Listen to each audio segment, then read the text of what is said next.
दे धडक बेधडक आपल्या परिसरातील ताज्या घडामोडी, घटना, समस्या, विविध क्षेत्रातील सर्वदूर बातम्या पाहण्यासाठी लोकशक्ती लाईव्ह न्यूज चॅनलला सबस्क्राईब करा आणि नोटिफिकेशन मिळवण्यासाठी बेल आयकॉनला प्रेस करा।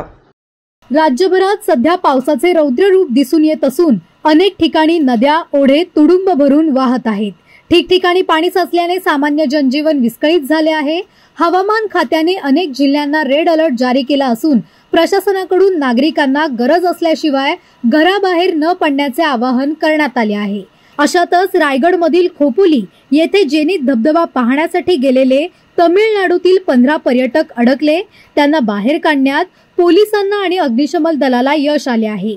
मिळालेल्या माहितीनुसार रायगडमधील खोपोली जवळील प्रसिद्ध जेनीत धबधबा पर्यटकांच्या गर्दीने फुलून गेलेला असतो। मात्र सकाळी पावसाचा जोर वाढल्याने अचानक धबधब्याच्या प्रवाहात वाढ झाली। त्याचा अंदाज न आल्याने तमिळनाडूहून आलेले 15 पर्यटक धबधब्याच्या तीव्र प्रवाहात अडकले।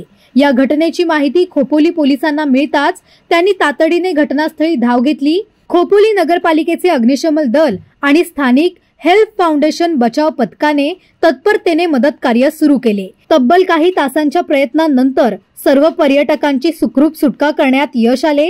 सुदैवाने या घटनेत कोणतीही जीवितहानी झाली नाही।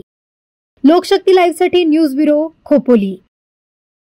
अशाच सच्चाई दर्शवणाऱ्या बातम्या पाहण्यासाठी लोकशक्ती लाईव्ह न्यूज चॅनलला लाईक करा, शेअर करा आणि सबस्क्राईब करा।